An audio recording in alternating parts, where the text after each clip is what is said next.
Hey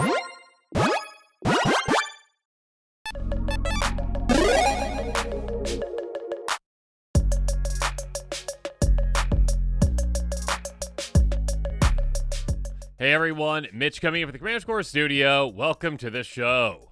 So on today's episode, I've got an exciting one for you because these cards are somehow less than $1. I am urging you, pick them up right now. Of course, there's a handy dandy card list link in the description below. Well, that said, let's jump into it.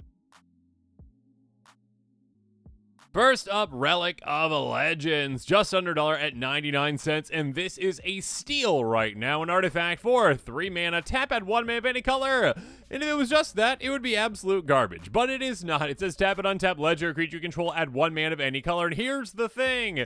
Yeah, unless you're running like, Essica Prismatic Bridge, essentially, every single commander out there is, well, a creature that is legendary that you're utilizing as a creature. There you go. So you have an automatic mana dork, but even better than that, because the actual ability is on this card itself and it doesn't grant it to your legendary creature. Well, here's the thing. Yeah, you can tap that creature right away for this, and all of a sudden you get an extra mana back. So at 3 mana, you are getting 2 mana back out of a mana rock, which is very efficient. I mean, basically for anything but a soul ring. So yeah, Warren Power Stone, but gives you essentially mana that you can utilize of any color, and you can utilize it right away. A very solid mana rock that is very, very good. I mean, and also you can actually utilize your other legendary creatures too. Again, so if you've got legendary tribal, it's absolutely insane as well. So yeah, here's the thing. A very solid mana rock at 99 cents right now, and this card is never this cheap. Pick it up. Next up, Benevolent Hydra. Who doesn't love a Hydra? Look how adorable! A 1/1 Hydra for X green green. Enters with X counters on it. If one or more counters we put on another creature you control, that many plus 1 are put on instead. Tap move a counter from this one, get a counter on another target creature you control, which basically, again, is basically 2 counters, essentially. Yeah, again, back in the day, Ivy Elemental was like, wow, amazing, Ivy Elemental. Cool, I spend X and I get X counters on this one creature. And these days it's like, oh yeah, what else does it do though? Yeah, already it starts off as a 1/1. It gets you all the counters on it that you want to based off of all the mana you're pumping into it. And of course, it is granting extra counters on all the other creatures you have, on top of being able to just distribute counters too. It does so many amazing things. It's great for X-Spell tribal. It's great for big creature tribal. It's great for big mana. It's great for counters decks. It's great for so many types of decks out there right now. It is such a solid, amazing card that you should be picking it up right now while it's cheap at 99 cents. Zulaport Cutthroat is a crazy good card. A 1/1 human rogue ally for 2 mana in black. Whenever this creature or other creature you control dies, each opponent loses 1 life and you gain 1 life. Being able to just absolutely demolish your opponents left, right, and center with this card is so much fun. Again, kind of like a Blood Artist type effect, but instead of it being a specific target, it is you just saying, hey, you know what, I'm spreading out the love, everyone, by draining everyone at the exact same time. Yeah, great for any kind of a deck that's about sacrificing, great for any kind of Aristocrat style deck, go wide strategies, token strategies. Such a solid card that, well, is going to be here to stay for a long time. Gonna take opponents out for a long time, and you should be picking it up for a long time right now. But let's jump back into Hydras, though, because Managorger Hydra will always be a solid card in Commander. Well, as long as Commander is multiplayer. Here we go. A 1/1 Hydra Trample for 3 mana in green. Whenever a player casts a spell, you get a counter on Managorger Hydra. Yeah, this is incredibly solid, being able to just go, oh yeah, I throw this down to play. It's just a tiny little 1/1, trample, ha ha ha. Yeah, they can't even travel through.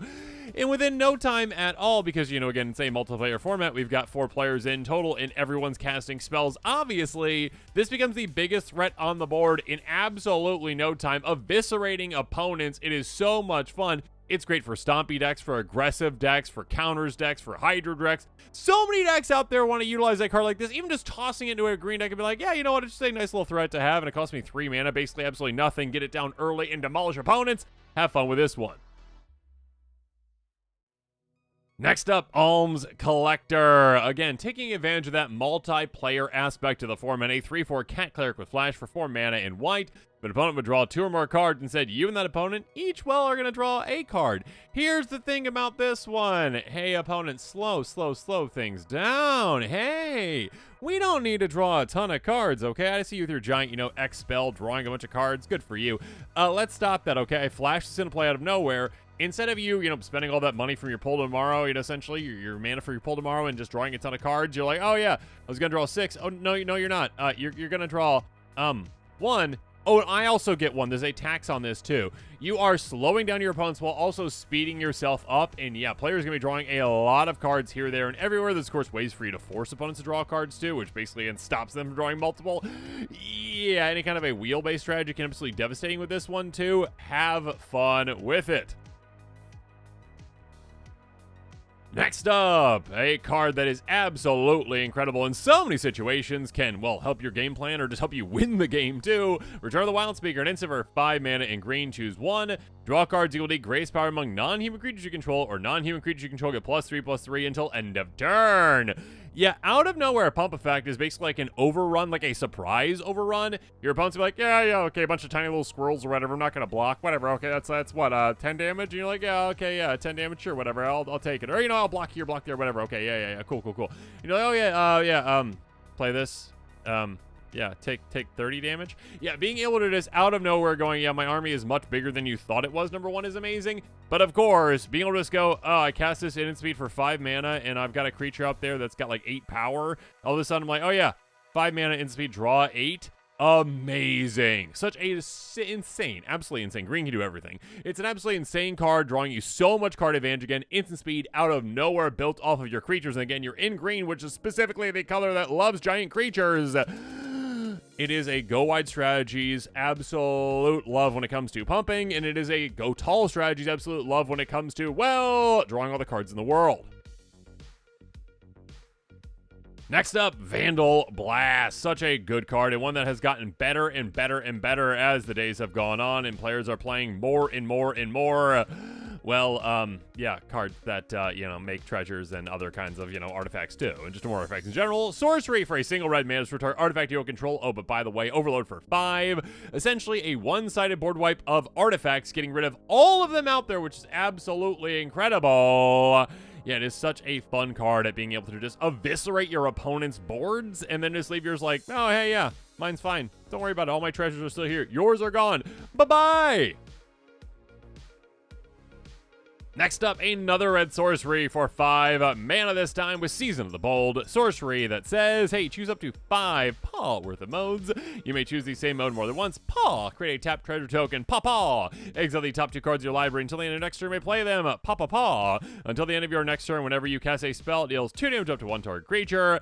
Such a solid card that, again, even if you're just using that same first mode 5 times, yeah, 5 mana to essentially double up my mana on the next turn is crazy good. Again, yeah, I say next turn because obviously you just be like spending that same mana on the same turn, but also, yeah, those treasures come into play tapped. So yeah, you spend 5. Next turn, you've got 5 treasures lying around. Plus, again, if you hit a land drop, you're at 11 mana on the next turn. Or, yeah, of course, if you need some cards, utilize that second one. Get some cards. If you need that third one where you're taking out creatures, cool, go for that. But even at the very least, again, just literally choosing the first mode, going 5 mana, get 5 treasures. Yeah, that is well worth it and absolutely insane. Moving on, Mob Rule. Such a solid card. A sorcery for 6 mana in red. Gain control of all creatures with power 4 or greater until end of turn. Untap those creatures to gain haste till end of turn. Or gain control of all creatures with power 3 or less until end of turn. Untap those creatures to gain haste till end of turn. Yeah, big creatures, small creatures, whatever it's going to be, it does not matter. You are going to absolutely decimate your opponent's faces with a card like this. You are able to just go, hey, you know what? Actually, what we're going to be doing is, yeah, I steal all the creatures that matter, basically. Again, if there's big creatures on the board, great, you get those. If there's small creatures on the board, great, you get those. Whatever the most advantageous thing for you to do is, do it. Decimate your opponents with your own armies, swing from one opponent at another opponent with their creatures. It's absolutely incredible. A game-ending card, kind of like a mini insurrection in a way. And of course, if you're playing like an aristocrat style strategy where you have a free sacrifice outlet, it's also basically a mini board wipe, because you go, yeah, steal those creatures, swing, cool. Oh, before, yeah, this goes away, whatever, and then at the turn I have to give them back. Sacrifice all of them to my Viserys here. Bye-bye. And finally, in my opinion, a very slept-on card, Teferi's Veil. An enchantment for 2 mana. In blue, it says, whenever any creature you control attacks, it phases out at the end of combat. Now, this one can work with some very tricksy commanders that are about like, oh yeah, I steal something, it goes away, and give it back to an opponent. Okay, yeah. Yeah, it kind of gets around that by phasing it out at the end of combat instead, so you get to keep that creature permanently. That being said, outside those specific situations, it's still incredibly good, with a lot of commanders out there, a lot of strategies out there that players might not even consider. When it comes to this kind of a card, end of combat is huge, because it goes, okay, yeah, I swing with all my creatures, cool, they get their combats, and I get that damage, whatever I'm doing with them. But then at the end of combat, it's like, okay, they're gone. Okay, cool. What can I do when they're gone in my second main phase? Oh, Wrath of God style cards. Wipe the board. My opponent's armies are gone. My creatures are still phased out. And the next turn, they come back. And again, if they had counters on them, if they had equipment on them, if they had auras on them, those stay on. And my tokens stay too. Because again, phasing's a weird thing where it's like, they're there, but not there. Weird, right? Magic. Yeah, this is a great way to, again, basically turn all of your board wipes into one-sided board wipes by allowing you to just be aggressive and allowing you to protect your creatures on your opponent's turns while also just eviscerating their armies on your turn while keeping your strategy clean.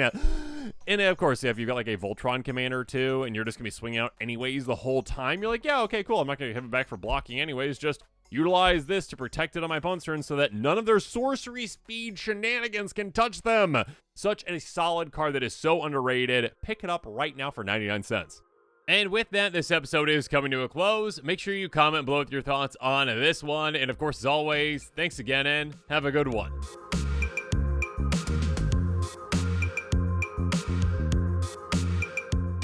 This show and episodes like this one are possible thanks to viewers like you. If you're looking for an easy way to help support this show, make sure that you like, share, and subscribe. Also, hit that bell notification icon so you don't miss any new episodes. You can also go check out our playmats and other merchandise at thecommandersquarters.com. Another easy way to support this show is with our TCG player affiliate links. So whether you're buying a deck or individual cards, you can use this general link right here or one in the description. And the final way that you can support this show is by supporting us directly by becoming a patron. There are many benefits to being a patron, and I truly couldn't do this without all of their support.